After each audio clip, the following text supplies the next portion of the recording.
We have a big weekend of UFC coming up with the Road to UFC semi-finals taking place the day after UFC Singapore, and I will be live streaming a fight companion for this episode 1 and episode 2. They are going to be the semi-finals, but in two separate 2-hour episodes of 5 fights each, and I will just record them individually just because they are meant to be separate episodes. But in this tournament, it is going to be the semi-finals, so obviously the fighters that are in this bracket here are the fighters that won the quarterfinals, and now if they win this fight, they will move on to the finals, which will be on the prelims of some sort of UFC card at some point, and they will be fighting for a UFC contract.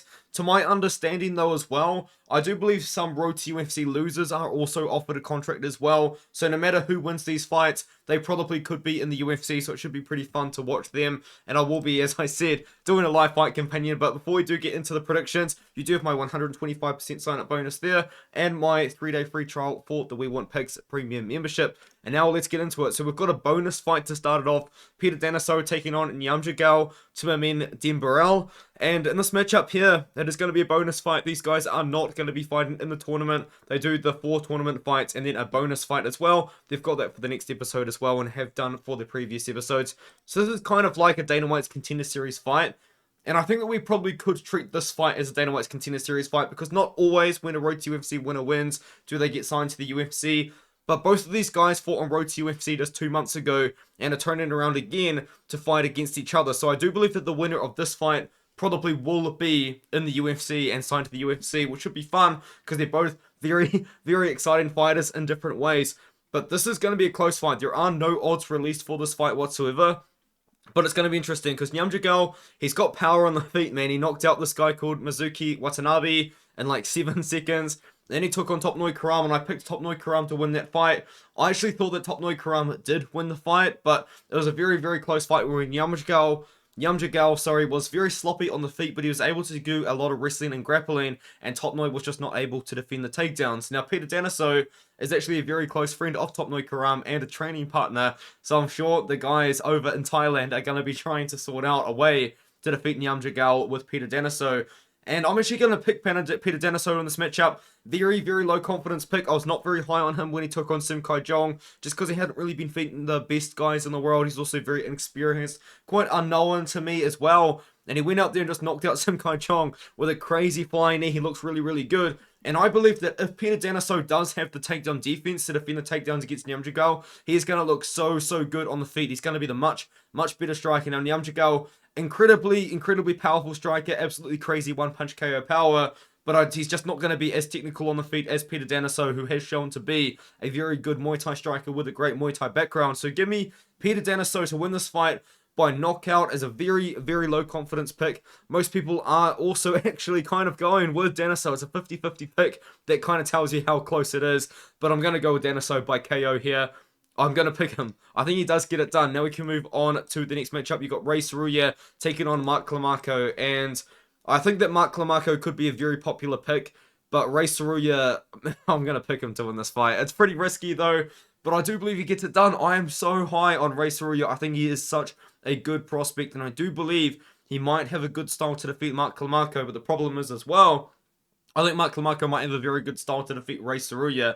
Now, Ray Saruya, this guy doesn't really strike much because as soon as the fight starts, he's just spamming takedown attempts, man. He just goes for takedowns. He doesn't really strike at all. You can't really tell how good a strike it is because he's not trying to strike. He is trying to grapple, and he wants you to know that he's trying to grapple because he doesn't really strike. Just spamming takedown attempts over and over and over and over again.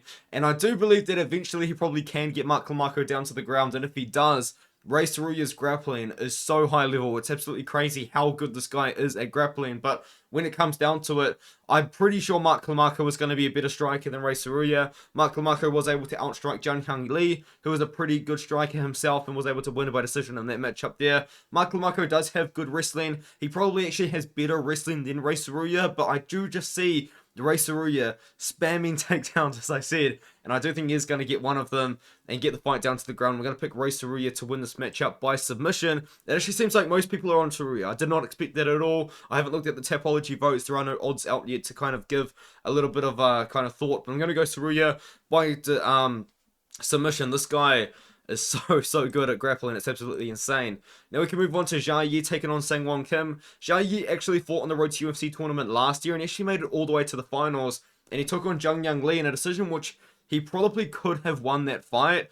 And he decided to, I believe he either wasn't offered the contract or he didn't sign the contract for the UFC as the loser, because the winner of the tournament gets a better contract than the loser of the tournament, as you can expect. So he's come back.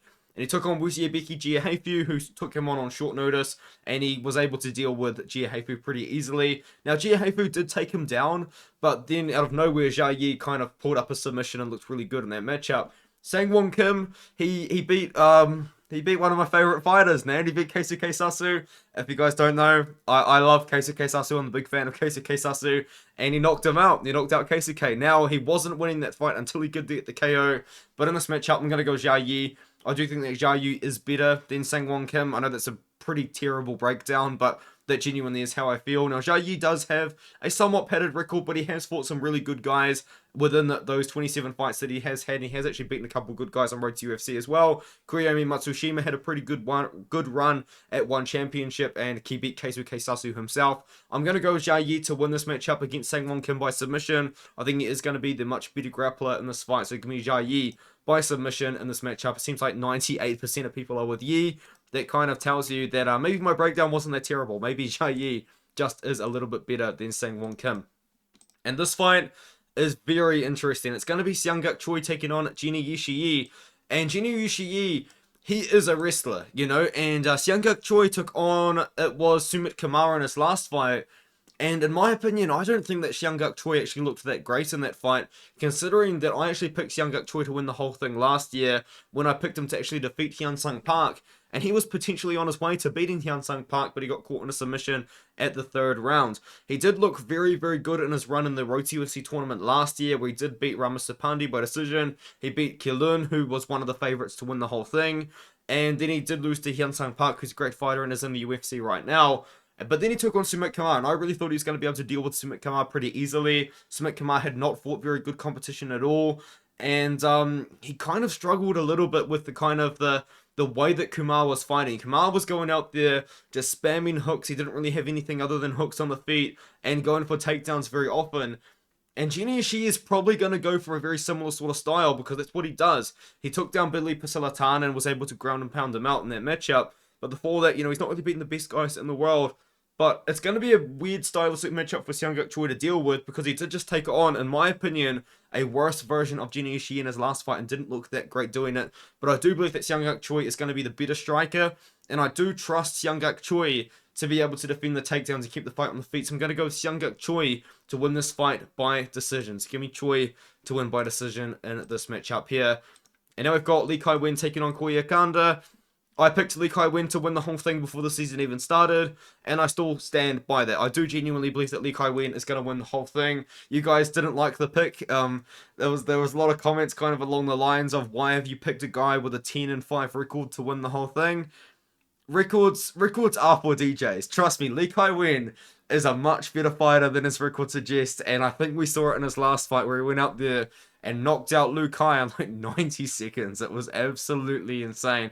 And I think that he does a very similar thing here. Koya Kanda took on Yubi Jelly. And Yubi Jelly, he is a very good fighter. He's a multiple-time, I believe, WLF Wars tournament champion. Or maybe it's JCK tournament champion. I could be incorrect there. But he has won a lot of tournaments in China. And it was very good for Koya Kanda to go out there and get a pretty good win over in his record.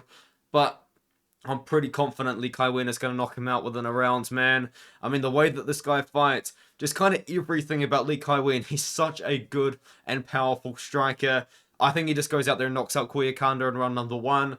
Kanda's going to have to get this fight down to the ground, but the problem is Lee Kai-Wen is a very strong guy for 145 pounds. I think he's going to go out there and put the hands on Koya Kanda. Lee Kai-Wen is still not even 28 years old. This guy could go on a pretty big run in the UFC, so give me Lee Kai-Wen to win this matchup by knockout in the very first round. And I think it's going to be Lee Kai-Wen versus Jia Yi, and that's going to be a very, very fun finals, man. I cannot wait for that.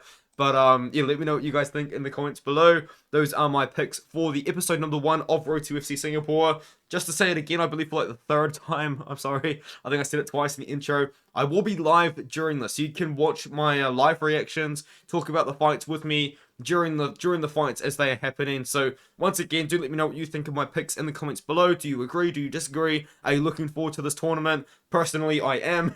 And with that being said, I'll see you guys in the next one.